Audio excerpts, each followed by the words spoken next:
Okay, here's your dinner. Is there anything else that I can get for you? Water? No, I think I'm good. But I do have a question for you. Sure.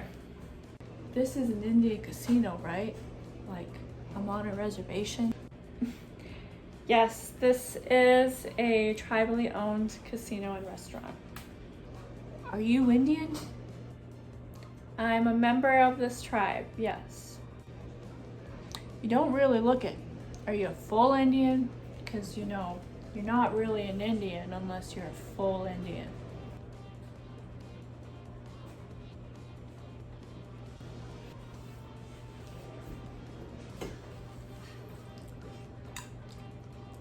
Mm. Mm.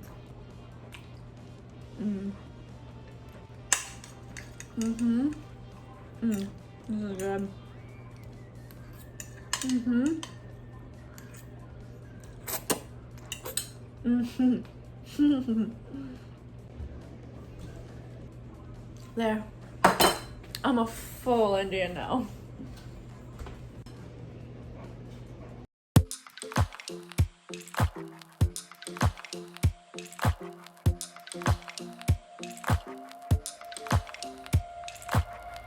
Hey, it's me. Today, as you can tell from the title, we're going to be talking about blood quantum.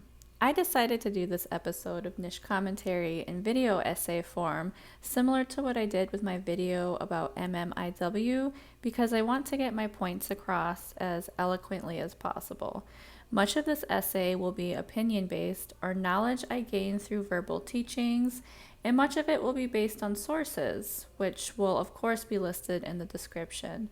Some of my knowledge also comes from my university education, which I unfortunately won't be able to cite in the description.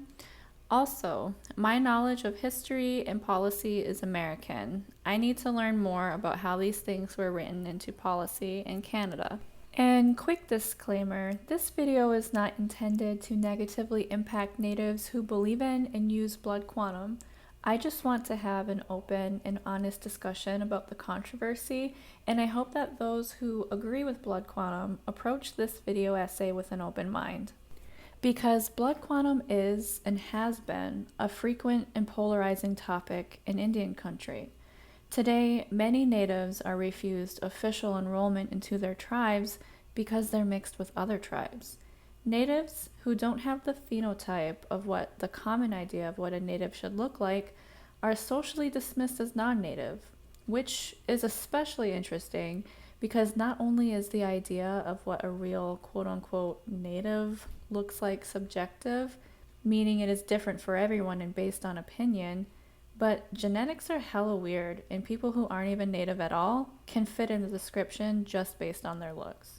This isn't only a problem in social interactions, where natives with a quote-unquote atypical native phenotype experience feelings of invalidation, but it can also lead to inability to enroll in their tribe or disenrollment from their tribe, or being refused cultural education, access to their ceremonies, and community connection. I would really like to point out here that we don't talk enough about how natives who are mixed with black are especially affected in this way. More on this later. So let's get into it. Perhaps before we talk more about today's issues with blood quantum, we should define it and talk about its origins and history.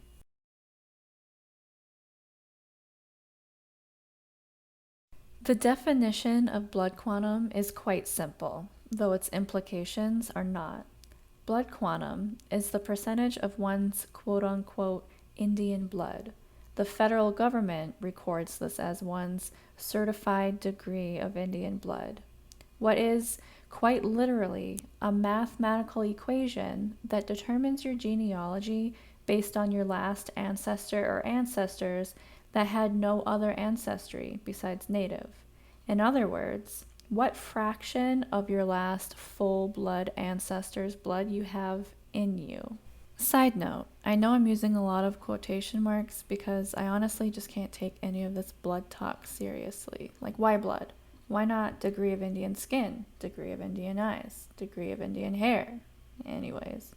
It's a mathematical equation where the y equals mx plus b is your family tree, where the solution to this equation dominates any other element that factors into your identity. Most of all, it's not an equation derived by native tribes, nay, nay. It's a colonial equation developed by European settlers, developed by the federal government, and it is racist.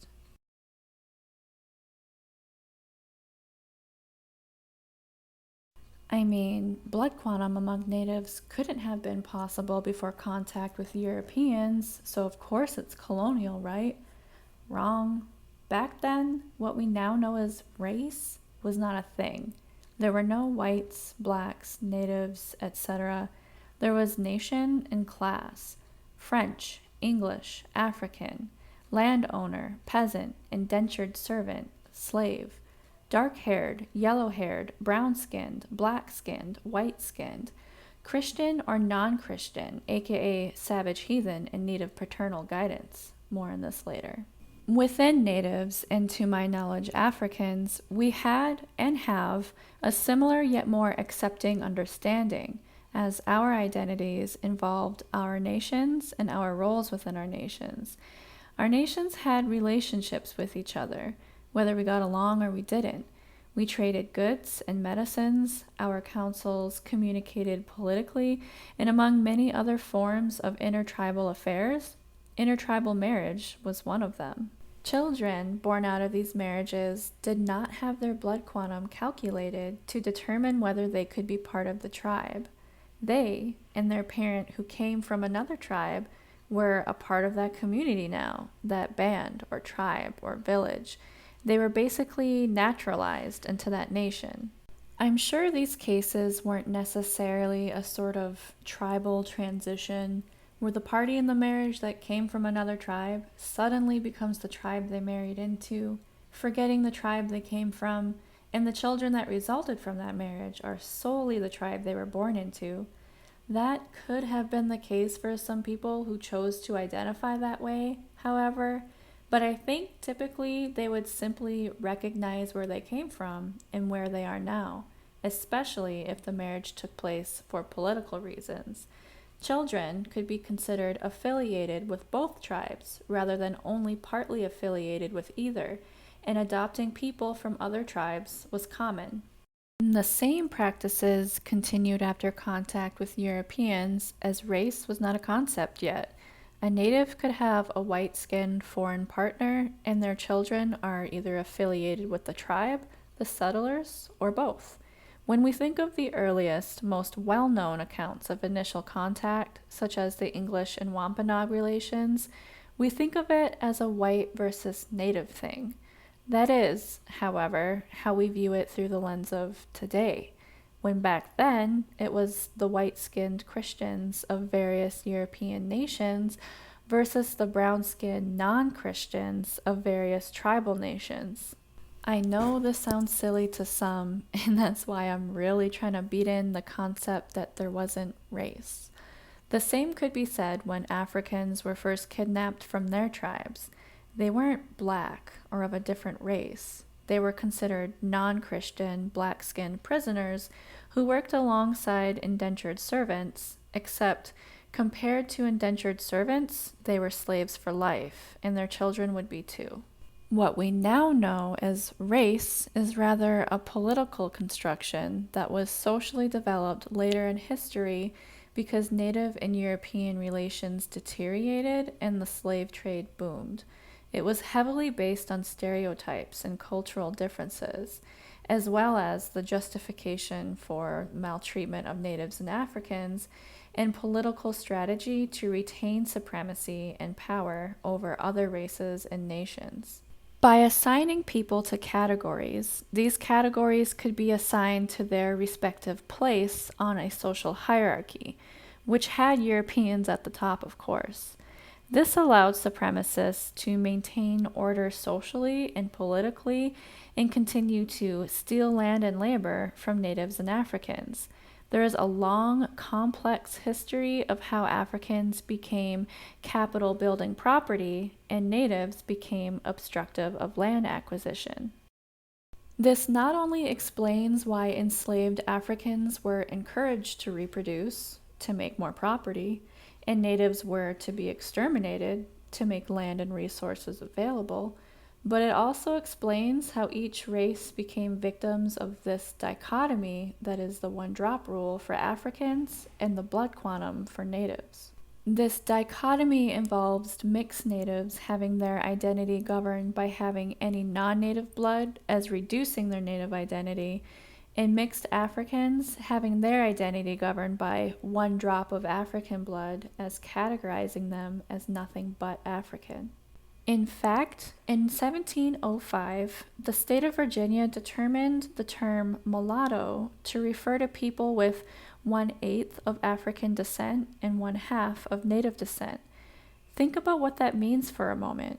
It took 1 generation for natives to be mulatto and 3 generations for blacks to be mulatto. One implication of this is that because blackness was, and to some extent still is, viewed negatively, using the one-drop rule against blacks and Africans kept them generations and generations away from gaining power. On the other hand, being native meant holding certain rights that the federal and state governments didn't want to honor. So quickly reducing native identity in just 1 generation meant diluting native claims to their rights. There are countless reasons why the one-drop rules were and continue to be harmful, but it is relevant in this video because it defines the issue of blood quantum in Indian country. While the government no longer records African American blood quantum, Native American blood quantum is still recorded, alongside dogs and horses. Fast forward through time, and eventually the federal government comes up with a progressive policy to deal with the Indian problem: allotment. As I said before in a long Twitter thread I wrote, they couldn't enslave us all, so they tried to kill us all. And when they couldn't kill us, they tried displacing us to other lands, but they ended up wanting those lands too. So allotment was proposed and made policy with several intentions in mind. Remove polygamy and polyandry and instill monogamy. Remove practices of communal housing and instill nuclear family housing. Remove communal hunting, gathering, and agricultural practices and instill capitalist farming and agriculture, and sort of hope that familiarizing natives with European settler practices would make us adapt and prefer the rest of their practices, such as converting to Christianity, and the main point here, engaging in capitalism and real estate. See, if natives would convert to European culture, or in other words, become brown white men, then they would participate in the real estate market, thus taking no claim to their lands and buying and selling lands just like the settlers, effectively opening up all the lands for anyone to purchase and sell. In order to allot plots of land to each Indian or Indian family, they needed to take a census. Although there were several recorded censuses taken throughout time, these censuses are the ones that are still used for decisions made today. They are called the rolls, with the most famous being the Dawes Roll. Blood quantum was recorded on these rolls, partly to include that information in the census, and partly to determine whether each native possessed enough Indian blood to qualify for their allotment. This is where one could say the idea of genocide by paper began, because how could the US allot fewer lands? Determine there are fewer natives. How could you do that without murdering us? Delegitimize our identity. Keep in mind that natives were enrolled per the US government's rules, not our own. In addition, several mixed natives were denied allotments because they're mixed, while at the same time, mixed native signatures were accepted for land cessions. Ridiculous. There were several census takers dispersed throughout the country without clear instructions on how to record blood quantum. What they all had in common was bias, inconsistency, and no true understanding of indigeneity. All things combined resulted in an extremely inaccurate census. Although I'm sure I've missed some points, the issues with the Indian rolls I could identify included no examinations of the family tree in order to determine quantum, basing quantum on how assimilated into the European way of life they were, relying on phenotype to determine quantum, whether by features such as cheekbones or instilling paper bag tests, where if you were lighter than a paper bag, your quantum was less, and vice versa. Recording different blood quantums for members of the same family, the same person being recorded on multiple rolls with different quantums, children of mixed tribes having only their quantum from one tribe recorded, with the other tribe being recorded as non-native, natives not being recorded on the census because their whereabouts were unknown, whether they were temporarily absent from the community when the census taker was there, or were recently incarcerated or murdered. Census takers completely skipping over freedmen communities, Black natives being denied being recorded as having Indian blood due to the one-drop rule or due to their phenotype, natives choosing to not identify as native and avoiding census takers, blood quantum only being recorded as full, half, or 1/4 despite there being natives with more complex fractions, and the most sinister of all, non-native settlers falsely claiming to have Indian ancestry so they can receive allotments. And to think that these quantums are still used as measurements to this day.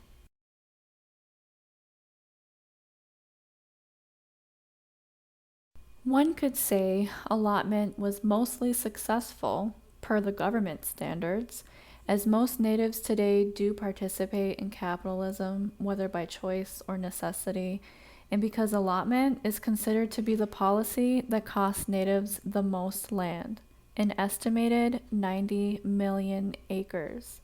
Allotment ended in 1934 with the Indian Reorganization Act, where 135 tribes gained political recognition from the United States federal government. What lands we had left were determined our reservations, and we can form our own governments and write our own constitutions. Having a sovereign government involves determining citizenship, which each tribe was able to decide how they would do so, meaning the federal government no longer had power over tribal citizenship. Tribes like mine, the Bay Mills Indian community, enroll our members based on ancestry. You must be able to prove you have an ancestor on the Durant roll. Some tribes, over 70% of tribes actually, enroll their members based on blood quantum. You must have at least 1/4 or 1/2 of native ancestry. Sometimes the ancestry must even be within that tribe, meaning an individual could be full-blood Native American but mixed with multiple tribes, and they are unable to enroll into a tribe because their blood quantum for each tribe is too low.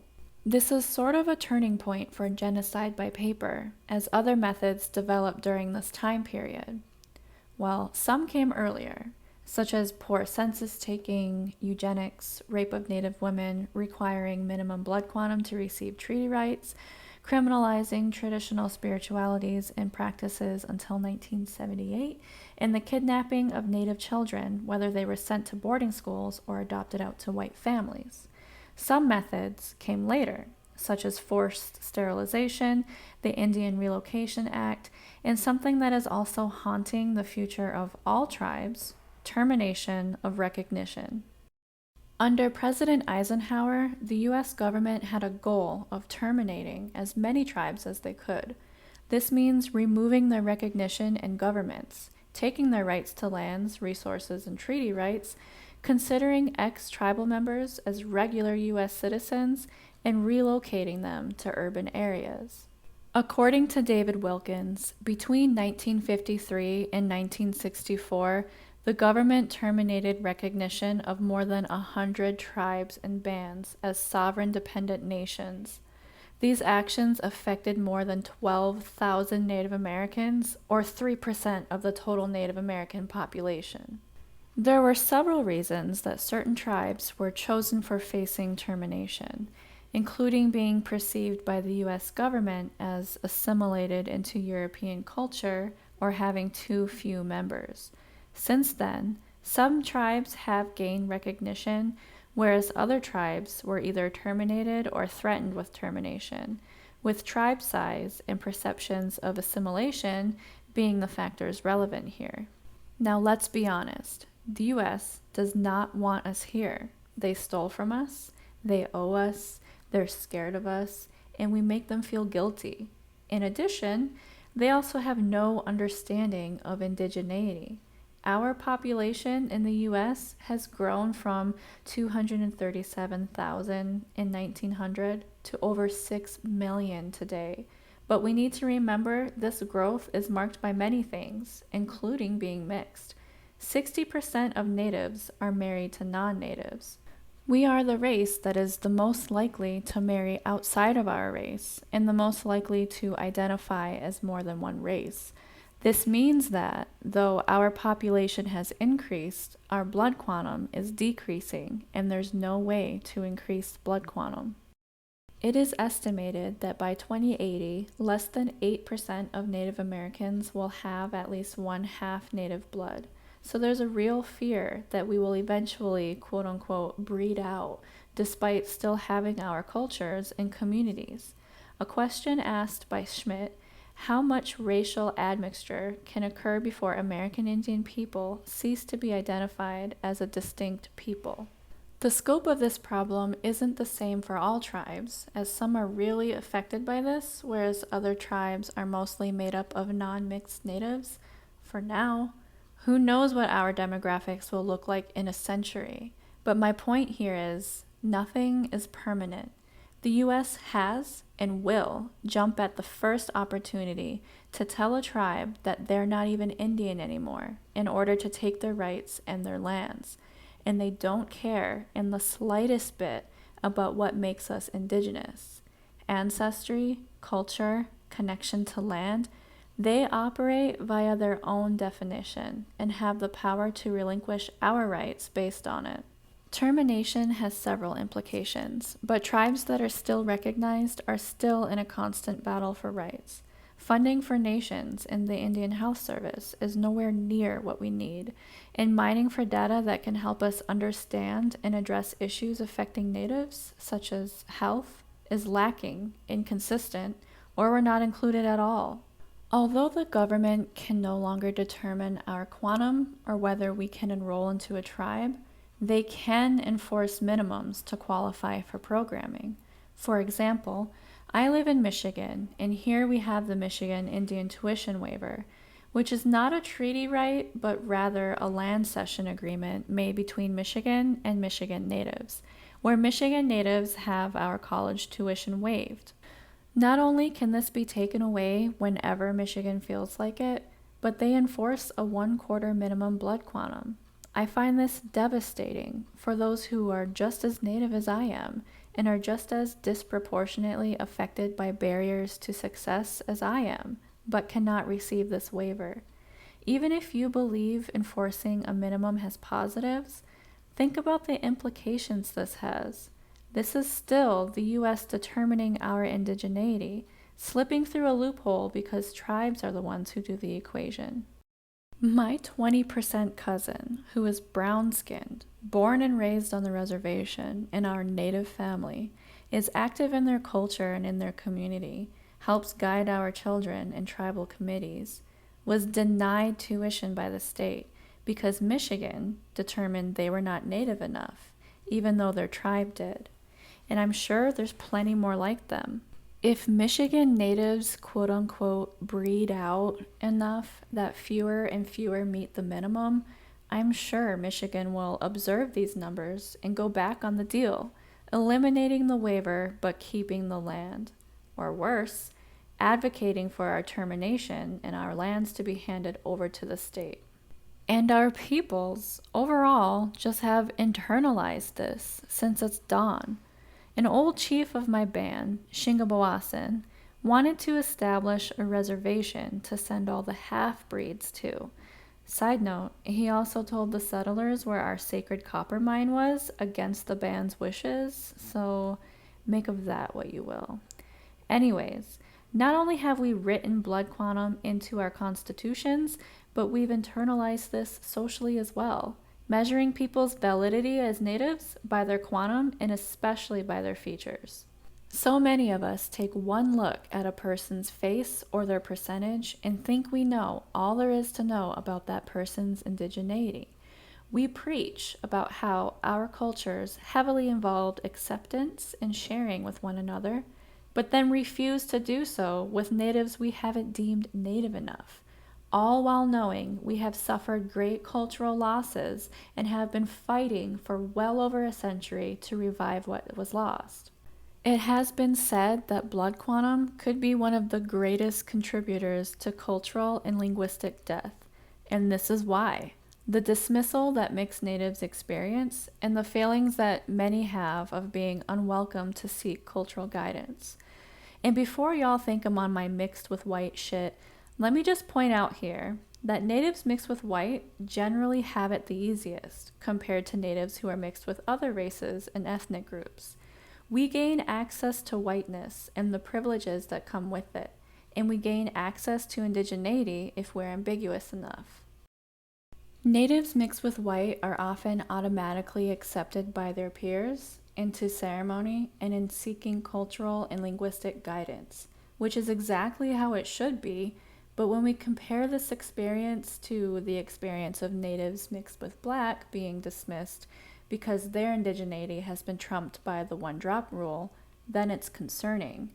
In addition, they experience oppression based on their non-indigenous identities. Natives mixed with other races and ethnicities, such as Asian groups, Pacific groups, Latino groups, may be mixed with a culture that also values blood purity and are thus treated as less than by not one, but two cultures. And I feel I should point out, because I feel like this is where I might lose some of you, but this, of course, isn't always the case. Hell, if you look in the comments of posts and videos on other platforms I've been featured on, such as the Inside Edition video, you'll see a plethora of people calling me Elizabeth Warren and a $5 Indian. This, however, does not negate a larger system of natives mixed with non-white identities experiencing much worse and more often. And I have enough confidence in myself that the opinions of strangers who couldn't take 2 minutes to investigate me just don't matter. These experiences happen to mixed natives because, again, race is a social construction, meaning races are literally defined by society. They're based on how others perceive you, and our skin and phenotype serves as an automatic indicator of who we might be. Based on psychological theory about stereotyping and the schema, things like your skin and your features send messages to the observer's brain where they put you into a category, and they perceive you and interact with you based on what they know about that category. As I mentioned earlier in the video, the construction of race was heavily based on stereotypes and cultural differences, as well as the justification for the maltreatment of natives and Africans and political strategy to retain supremacy and power over other races and nations. It was another way to categorize people besides nation and class and organize these categories into a hierarchy, since at the time our proximity to each other was the closest it's ever been. Eventually, people believed more and more in the concept of race, turning it into a science where race is biological and things like attitude and intelligence, by European standards, are innate. Several sciences, including phrenology and eugenics, were developed, as well as the reshaping of similar theories such as Darwinism, and even the botanist Carolus Linnaeus, whose theory of species we still use today, categorized humans into subspecies the same way we categorize race. The belief that race is biological continues into today because features that we assign to different races are obvious to us, while we don't think heavily about other features that are based in the same genetics. For example, skin color and eye color. We assign people to white, black, or native based on skin color, but we don't make these assignments based on eye color. Someone who is black with blue eyes is still considered black, despite the fact that both their eyes and their skin are that specific shade due to the produced amount of a chemical called melanin. Countless studies have discredited the theory that race is a real biological thing. In fact, studies found that there are more genetic differences within racial groups than between groups, meaning there can be more genetic similarities between a white person and a black person than between two black people. Sounds bonkers, I know, but it's true.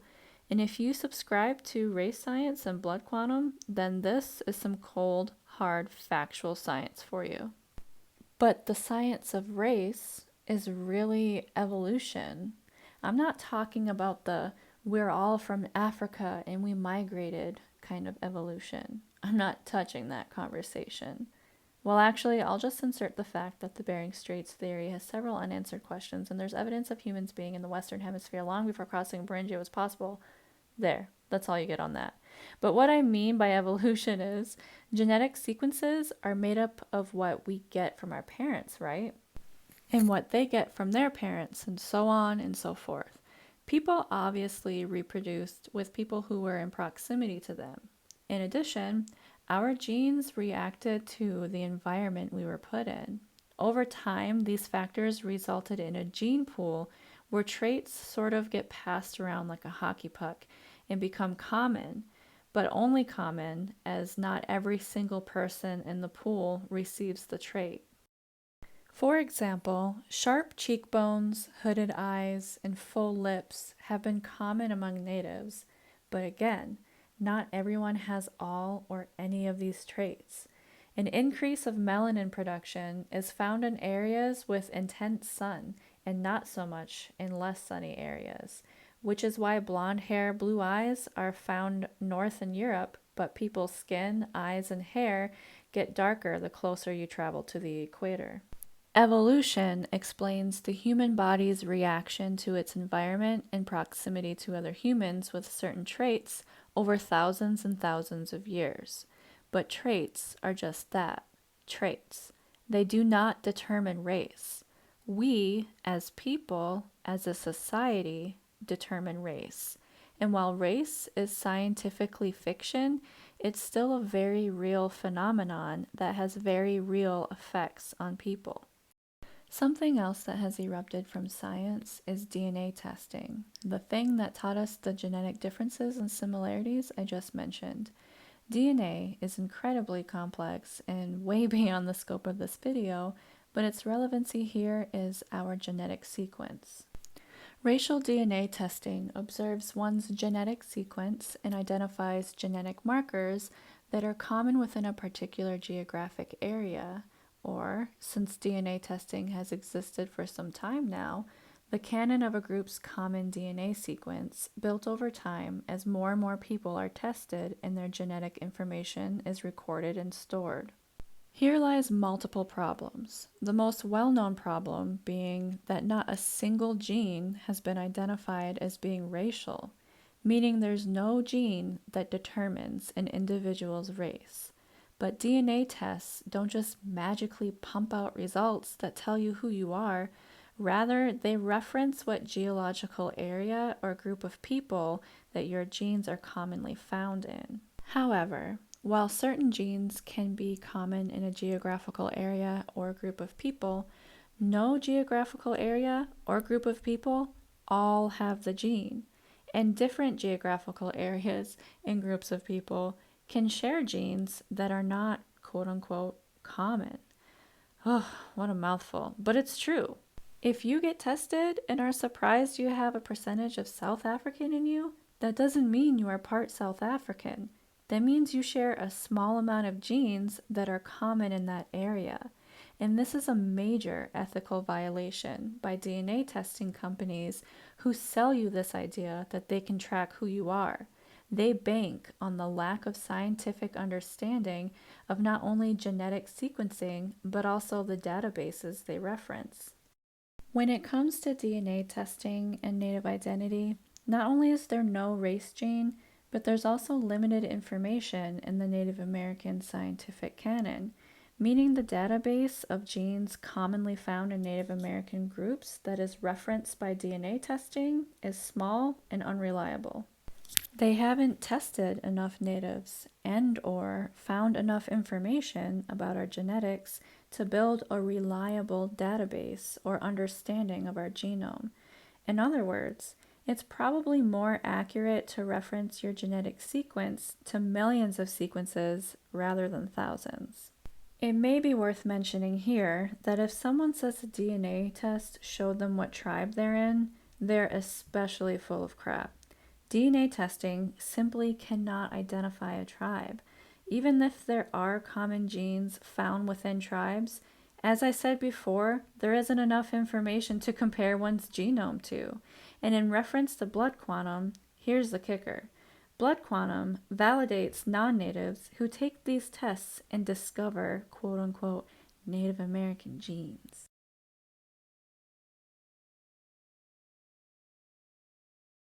I suppose here is where I will talk a little bit about my opinion on what indigeneity is, though the larger conversation may be beyond the scope of this video. Many say you need a certain blood quantum, many say ancestry, many say it's about connection to culture and land. The thing is, there are several natives who are full blood and don't give a shit about their culture, their community, or their lands, but they're still native. There are many non-natives who are either invited into a native community or they force their way into the community who do have connection to culture, community, and land, but they're still non-native. There are natives who suffered many different policies that ripped them away from their communities, such as adoption. Therefore, their ties to culture, community, and land have been severed, but they're still native. To me, indigeneity has no clean definition that is a one-size-fits-all. To me, no matter what, indigeneity always begins with ancestry. Does your family tree include a native person in it? As mentioned before, race is a social construction, and overall, natives have sort of constructed this idea that connection to culture, community, and land is an important factor in indigeneity. In the past, I've said so myself, but this definition can get complex really quickly, especially because it parallels the natives with proven ancestry but no connection to the I took a DNA test and my raped grandmother named Pocahontas was Cherokee, pretendians, who definitely have no connection. Indigeneity can be highly individual, and it's not our fault. Here we are at the end of this essay, and I'm sure this question has been burning through some of your minds as you sat and listened, which is why I saved this for the very end. What is my blood quantum? To tell the truth, the whole truth, and nothing but the truth, I have no idea. It was never important enough to me to march down to the enrollment office and learn my percentage. And compared to other tribes, they aren't listed on our tribal IDs.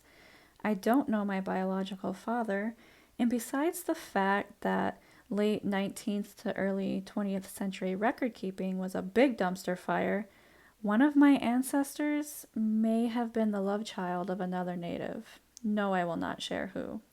I do have Irish in my bloodline, and my skin is much lighter these days, so I fully acknowledge the privileges I am given due to the fact that race is indeed a social construction, therefore strangers often code me as white and treat me accordingly.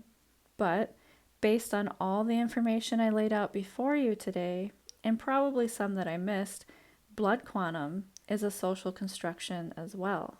To think my children are considered quote-unquote less than me because they have a non-native father, despite being my children, despite being immersed in their culture and their community, and how they even look like me, it makes no sense. We need to accept that we are evolving. To ignore our evolution as native societies means we'll eventually be faced with our death as a peoples, all under the false impression that we were totally sovereign while we died. Listen, all I asked her is if she was a full-blooded Indian. Sir, I can assure you she has all her blood because she's not cut her finger or had any blood loss that I know of. I'm not sure if she's on her period or not, but I assure you that's not any of our business. Although I'm not really sure if that counts as blood loss. I swear.